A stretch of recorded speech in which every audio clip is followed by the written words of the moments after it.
Reporter Cheong Dawo memberitakan, variabel terbesar adalah cedera. Menjelang musim bola voli musim semi, peringatan cedera telah dikeluarkan untuk divisi wanita V-League ketika Cheong Guanchang yang fokus pada perebutan posisi kedua, kehilangan Bukirik dan Park Eun-jin. Tim lain juga menjadi sangat gugup. Bukirik adalah seorang penyerang luar yang juga menerima bola dan merupakan pemain kunci yang sangat diperlukan baik dalam menyerang maupun bertahan. Pemblokir tengah awal Eun-jin Park juga merupakan sumber daya utama dengan kekuatan dalam memblokir dan serangan cepat. Dengan absennya dua pemain kunci, Cheong Guanchang berharap dapat pulih sebelum musim bola voli musim semi, tetapi peluangnya masih belum diketahui. Saat pimpinan organisasi sangat terkejut, Heungkook dan Hyundai juga ikut masuk ke manajemen pemain. Heungkook menurunkan semua pemain intinya di pertandingan pertama melawan Cheong Guanchang setelah memastikan posisi pertama di liga reguler. Karena pemain asing Tutku tidak dalam kondisi sempurna, pelatih Marcelo Abondanza diharapkan fokus pada pemulihannya sebelum pertandingan kejuaraan. Diharapkan mereka akan bermain dalam pertandingan tersebut untuk menyesuaikan kondisinya atau bermain dalam waktu singkat guna mempersiapkan diri menghadapi kejuaraan terpadu. Hal yang sama berlaku untuk orang lainnya. Direktur Jeong, alih-alih memaksakan diri untuk berkompetisi, ia berfokus pada istirahat dan memulihkan kekuatan fisiknya. Jika tim mengalami cedera tambahan, akan sulit bagi mereka untuk bangkit kembali di bola voli musim semi. Manajemen lebih penting daripada tim lainnya. Hyundai tak berbeda. Hyundai yang sudah khawatir dengan hengkangnya Wibawi akibat cederanya pun melakukan rotasi. Polanya adalah pemain non-reguler memainkan satu permainan dan pemain reguler memainkan permainan berikutnya. Perebutan posisi kedua masih sengit. Cheong Guanchang unggul dengan 60 poin dan Hyundai mengejar dengan 57 poin tertinggal 3 poin. Kedua tim memiliki 4 pertandingan tersisa. Tidak jelas apa yang akan terjadi tergantung pada hasil pertandingan yang tersisa, tetapi untuk saat ini, manajer kedua tim tampaknya lebih mementingkan pencegahan cedera daripada peringkat. Jika kami finish di posisi kedua, kami bisa memainkan 2 pertandingan di kandang sendiri, tetapi kami rasa yang lebih penting adalah bermain di kompetisi bola voli musim semi dengan penampilan sebaik mungkin. Pertandingan yang tersisa mungkin agak mengecewakan, tetapi itu adalah pilihan yang tak terelakkan untuk pertandingan yang paling penting. Reporter Lee Jeong-won memberitakan, mungkin penampilan Lee Seon-woo dan Cheon Da-bin penting. Cheong Guanchang Red Spark yang dipimpin oleh pelatih Ko Hee-jin telah mengamankan tempat di babak playoff untuk tahun kedua berturut-turut. Mereka berada di posisi kedua dengan 60 poin, 22 menang 10 kalah, dan hanya tertinggal 3 poin di belakang Hyundai di posisi ketiga, 57 poin, 18 menang, 14 kalah. Pelatih Ko Hee-jin ingin melaju ke babak playoff di posisi kedua dan bermain di kandang setidaknya sekali karena mereka akan menghadapi Hyundai di babak playoff. Di kandang sendiri, mereka menang 11 kali dan kalah 5 kali. Artinya, persentase kemenangan kandang mereka lebih dari 60%. Namun ada berita buruk, itu adalah cedera pada pemain kunci. Pemain tim nasional Serbia Bukirik dan pemain tengah Park Eun-jin mengalami cedera. Pada tanggal 22 bulan lalu, saat pertandingan GS Caltex, Bukirik menginjak kaki kanan Giselle Silva saat turun setelah melakukan blok.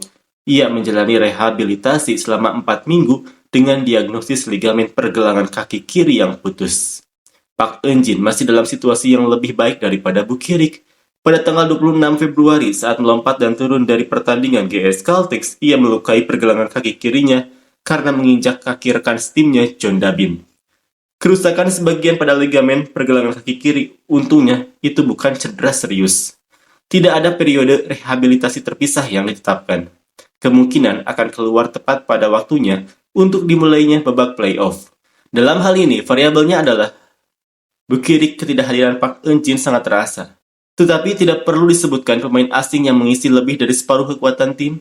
Itu bisa dimengerti karena Bukirik bermain dalam 30 pertandingan, mencatatkan penampilan kuat dengan 638 poin, rasio keberhasilan serangan 40,935, efisiensi penerimaan 34,38%, dan 0,378 servis per set. Dia juga melakukan tugasnya di posisi pemukul luar yang canggung. Bagi penggemar Cheong Guanchang, mustahil untuk tidak mengingat musim lalu. Cheong Guanchang berhasil mencapai babak playoff musim lalu setelah 7 tahun frustasi. Tetapi harus bermain tanpa pemain luar kunci Lee So-young. Lee So-young mengalami cedera ligamen pada pergelangan kaki kirinya saat pertandingan round ke-6 melawan GS Caltex dan tidak termasuk dalam daftar pemain. Hasilnya mereka kalah dari Heungkook dengan 1 kali menang dan 2 kali kalah. di playoff dan gagal melaju ke seri kejuaraan. Prioritas utama adalah agar Bukirik segera pulih, dan jika tidak, kami akan mencari pemain asing alternatif, tetapi saat ini kami tidak memiliki pemain untuk direkrut. Kemudian pemain dalam negeri harus melakukannya. Peran pemain luar tim nasional Lee Sun-woo dan pemain baru John Dabin sangatlah penting. Lee Sun-woo yang kehebatan ofensifnya diakui dengan berpartisipasi dalam Asian Games Guangzhou 2022 merupakan Rookie of the Year untuk musim 2020-2021 dan mencetak 119 poin dalam 26 pertandingan di musim 2021-2022. Namun ia hanya mencetak 54 poin dalam 30 pertandingan pada musim 2022-2023 dan 68 poin dalam 29 pertandingan pada musim 2023-2024. Pertandingan putaran ke-6 melawan Hankook pada tanggal 1 Maret menunjukkan mengapa Lee Sun-woo dipilih untuk tim nasional. Meskipun pertandingan itu hanya dimainkan dengan pemain lokal tanpa ada pemain asing, ia mencetak poin terbaik pribadinya sebanyak 32 poin dalam satu pertandingan. Ini adalah pertama kalinya musim ini pemain domestik mencetak lebih dari 30 poin. Sebelum Lee Sun-woo, skor tertinggi dalam satu pertandingan oleh pemain domestik musim ini adalah 28 poin, yang dicatat oleh Kim Yeon-kong dalam pertandingan melawan IBK pada tanggal 5 Desember tahun lalu. Ia juga menjadi pemain domestik pertama termasuk pendahulunya yang mencetak 30 poin atau lebih dalam 4.104 hari sejak Baek Mokhwa mencetak 30 poin melawan Haipas pada 1 Januari 2013. John Dabin dipilih oleh tim Jeong Kwanjang pada pilihan ke-7 di putaran pertama draft pemula tahun 2024. John Dabin yang mengejutkan pelatih Ko Hee-jin dengan mencetak 4 poin dalam pertandingan putaran ketiga melawan GS Caltex dipilih sebagai pengganti Bukirik. Mengalahkan kakak-kakak perempuannya, dia mencetak 9 poin di masing-masing pertandingan putaran ke-5 dan ke-6 melawan GS Caltex. Dan di pertandingan putaran ke-6 melawan Hankook, dia mencetak poin 2 digit untuk pertama kalinya sejak debutnya, 13 poin. Pelatih Ko Hee-jin juga berkomentar serangan itu berhasil. Kemenangan terakhir Jeong Kwanjang adalah pada musim 2011-2012. Sejak itu, mereka tidak mampu menang, apalagi mencapai tahap kejuaraan. Skenario terbaiknya adalah Bukirik membaik. Tetapi jika tidak, kita perlu bersiap untuk pilihan terbaik kedua. Sekalipun Bukirik dapat bermain lebih baik, Liga Bola Voli musim semi adalah tahap di mana kinerja pemain cadangan menjadi penting.